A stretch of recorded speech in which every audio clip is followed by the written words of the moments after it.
नमस्कार, स्वागत है आप सभी का हिंदुस्तान 24 पर और मैं आप सबके साथ विपिन चौधरी। बहुजन समाज पार्टी से निष्कासन के बाद पश्चिमी उत्तर प्रदेश के कद्दावर नेता इमरान मसूद से जब पत्रकारों ने राष्ट्रीय लोकदल में शामिल होने पर सवाल पूछा तो उन्होंने कहा कि आने वाला समय बताएगा, लेकिन उन्होंने यह भी कहा कि यदि वो राष्ट्रीय लोकदल में शामिल होते हैं तो उनकी कैराना लोकसभा से चुनाव लड़ने की इच्छा होगी। अब सवाल सबसे बड़ा यहाँ पर यह उठता है कि यदि राष्ट्रीय लोकदल इमरान मसूद को कैराना लोकसभा से चुनाव लड़ाती है तो फिर स्थिति क्या होगी। बातचीत करने के लिए आज हमारे साथ शामली जनपद के राष्ट्रीय लोकदल के पूर्व जिला अध्यक्ष चौधरी ऋषिराज सिंह जी मौजूद हैं। चौधरी ऋषिराज सिंह जी, सबसे पहले तो हिंदुस्तान 24 पर मैं आपका बहुत बहुत स्वागत करता हूं। आपका भी बहुत बहुत धन्यवाद। इमरान मसूद का नाम तो आपने ज़रूर सुना होगा, तो मेरा सवाल आपसे सबसे पहला ये है कि आप इमरान मसूद को किस तरह का नेता मानते हैं। देखो, जहाँ तक इमरान मसूद की बात है, पहले इनके जो बड़े थे बहुत ही अच्छे थे और उनकी बहुत ही लंबी राजनीति चली वहाँ से। और इमरान मसूद दूसरी तरीके की जज्बाती नेता हैं और उसमें थोड़ा सा गड़बड़ हो जाती है, लेकिन ठीक है, लड़का कोई बुराई नहीं है जी। अब जिस तरीके से बसपा ने उन्हें पार्टी से बाहर कर दिया है और उनका एक बयान भी सामने आया है राष्ट्रीय लोकदल को लेकर, उन्होंने कहा है कि राष्ट्रीय लोकदल में वो शामिल होते हैं या नहीं है तो आने वाला समय बताएगा, लेकिन यदि राष्ट्रीय लोकदल में वो शामिल होते हैं तो उनकी कैराना लोकसभा से चुनाव लड़ने की इच्छा रहेगी। तो अगर कैराना लोकसभा पर इमरान मसूद आते हैं तो स्थिति क्या रहेगी। देखिए, जहाँ तक बात बताई आपने कि वो राष्ट्रीय लोकदल में आएंगे, वेलकम, स्वागत है उनका। चुनाव आए हैं, ये अल्टा पलटी होती है। और जहाँ तक यदि की बात है, ये तो हमारे नेताओं का काम है। हमारे राष्ट्रीय नेता जिसे भी यहाँ भेजेंगे चुनाव लड़ने के लिए, वो अच्छा चुनाव लड़ेंगे बहुत ही। जहाँ तक बात है कि इसकी कि इमरान लड़ेगा या कौन लड़ेगा, ये मैटर नहीं है कोई यहाँ का। इस मैटर को तो, इस चैप्टर को तो ख़त्म ही कर दिया जाए कि यहाँ कौन लड़ेगा। ये हमारे राष्ट्रीय नेता चौधरी जैन जी का निर्णय जो भी होगा, गठबंधन का जो भी निर्णय होगा, उस पर लोग सहमत हैं सब पे। वो स्पेशल एक आदमी की कोई बात करे जाए, ये भी एक षड्यंत्र ही है कि कभी कहते हैं जो फलाना लड़ेगा तब क्या होगा, वो लड़ेगा तब क्या होगा। ये इनके एक किस्म से, यहाँ से एक किस्म से तनाव पैदा करते हैं। ये तनाव का बात मैटर नहीं है कि साहब वो लड़ेगा तब क्या होगा। अरे यहाँ जो भी लड़ेगा वो अच्छा होगा और वो राष्ट्रीय लोकदल का यहाँ से कैंडिडेट लड़ेगा। मेरा मानना है कि सोच है हमारी कि हमारे राष्ट्रीय नेता जो हैं वो बहुत अच्छे तरीके से अपनी बात को लेकर चल रहे हैं।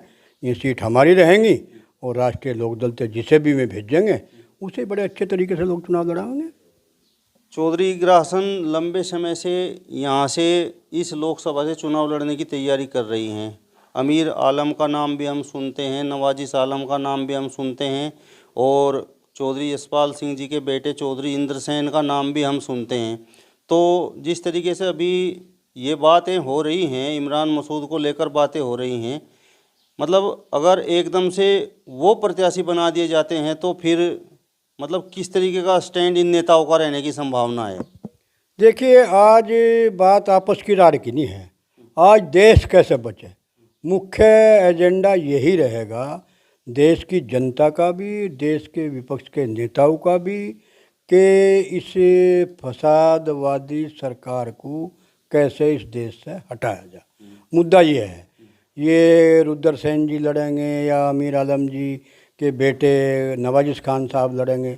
देखिए, अमीर आलम साहब का अभी हार्ट का ऑपरेशन हुआ है।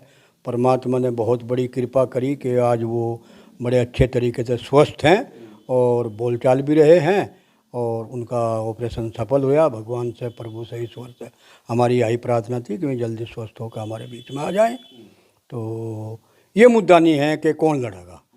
हाँ, हमारी ये मांग है, क्योंकि हम उस पार्टी के एक छोटे से कार्यकर्ता हैं, कि हमारी पार्टी के जितने भी कार्यकर्ता हैं उन्हें ये मौका मिलना चाहिए चुनाव लड़ने का। और वो तो साहब के हाथ है, देखो क्या होता है। राजनीति के कुछ जानकार लोग ये कहते हैं कि जब भी इमरान मसूद चुनाव मैदान में उतरते हैं तो उनका नाम आते ही चुनाव हिंदू मुस्लिम हो जाता है। अब की दफ़ा ऐसा नहीं है। अब की दफ़ा तो हिंदू मुस्लिम तो मुद्दा ही ख़त्म है इस देश से। अब हिंदू मुस्लिम पर कोई चुनाव नहीं होगा। अब यहाँ चुनाव होगा भाईचारे पे और इस देश को बचाने पे तब ये चुनाव होगा। तो ये कोई मुद्दा नहीं है। मतलब उनका वो जो बोटी बोटी वाला बयान है, ये पता नहीं कितने कैसे कैसे किस किस के बयान थे, इनके पता नहीं कितने बयान थे। रीतम्बरा का क्या बयान था, उससे पहले और वो थे, क्या नाम उसका, दूसरे नेता थे इनके जो रात दिन यूँ ही काम करें, तो बयान तो उनके भी थे। ऐसा थोड़ा ही है, वो उस समय के बयान होंगे जब कोई भी हमारे राष्ट्रीय लोकदल में होगा। चौधरी चरण सिंह की विचारधाराओं की पार्टी है, यहाँ सबको उन्हीं विचारों में ढलना पड़ेगा। वो जितने भी विचार दूसरी पार्टी में जाकर जिसके बनते हैं वो ख़त्म करने पड़ेंगे और उन्हें चौधरी चरण सिंह की नीतियों को अपनाना पड़ेगा। वो ही इस पार्टी में रह सकता है और दूसरे विचारधारा का पार्टी इस राष्ट्रीय लोकदल में नहीं रह सकता। कैराना लोकसभा पर गठबंधन प्रत्याशी के पक्ष में समीकरण किस तरीके से बन सकते हैं? देखिए, गठबंधन जहाँ तक की बात कही जा, क्योंकि ये राष्ट्रीय लोकदल की सीट परंपरा सीट रही है और हम तो चाहते हैं कि राष्ट्रीय लोकदल को मिले। बाकी हमारे राष्ट्रीय नेताओं का काम है, वो क्या करेंगे।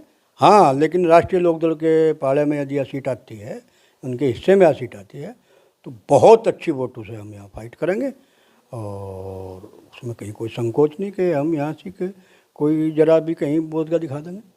मेरा सवाल आपसे ये था कि गठबंधन प्रत्याशी यहाँ से चुनाव किस तरीके से जीत सकता है? आपने कई बार कहा कि यहाँ पर तो गठबंधन प्रत्याशी की स्थिति मजबूत रहेगी, तो समीकरण किस तरीके से बन सकते हैं? समीकरण तो बने बनाए हैं। आप बता दो, मैं यहाँ की जनता इस सरकार से ऊब चुकी। आज तो आप पीछे चुनाव हुए देख लो, आप उनका भी रिकॉर्ड उठा कर, भाई यहाँ से का भी उपचुनाव हुआ था और राष्ट्रीय लोकदल का चुनाव वहाँ लड़ा गया, मदन भैया को लड़ाया था, 36 बिरादरी ने वोट दिया। वहाँ हमारे ज़िले में 3 सीट गठबंधन की हैं, 36 बिरादरी ने वोट दिया। एक बिरादरी या 2 बिरादरी से काम नहीं, अब तो चंद लोग ऐसे रह गए, वो हर बिरादरी में मिल जाएंगे आपको, जो दूसरी किस्म की बात करते हैं। लेकिन नहीं, बहुतात में, बहुसंख्यक में 36 बिरादरी का आदमी आज गठबंधन के साथ है। अगर सीट राष्ट्रीय लोकदल के खाते में जाए तो क्या प्रत्याशी की और ज़्यादा स्थिति मजबूत हो सकती है? यहाँ बिल्कुल मजबूत होगी, और ज़्यादा मजबूत होगी।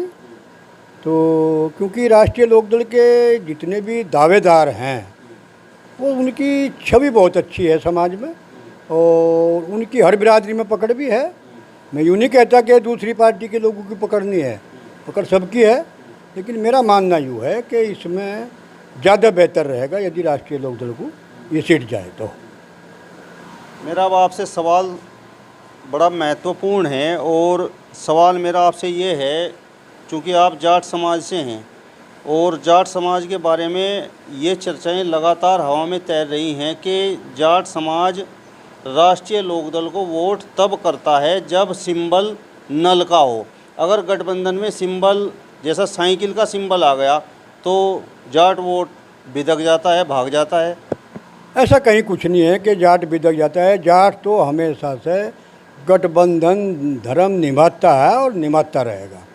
ये एक अलग बात है कि उनका वोट बैंक कैसे कम होता है, तो ज़रूरी थोड़ा ही है जाट का। जैसा मेरा गांव है, मेरे गांव में 3500-3600 वोट हैं, इसमें 800 जाट हैं कुल, तो जाट कहाँ बिदक गया भाई। वोट जो घटती हैं, न जाने किन कारणों से किन लोगों को घटती है, इस पर जाट पे इल्ज़ाम देना भी ठीक नहीं है। जाट गठबंधन का धर्म निभाता आया और निभाता रहेगा। चलिए, तो राष्ट्रीय लोकदल के पूर्व जिला अध्यक्ष चौधरी ऋषिराज सिंह जी को आपने सुना। फिलहाल इस वीडियो में बस इतना ही। अगले वीडियो में फिर आपसे मुलाकात होगी, तब तक बने रहिए हिंदुस्तान 24 के साथ। नमस्कार।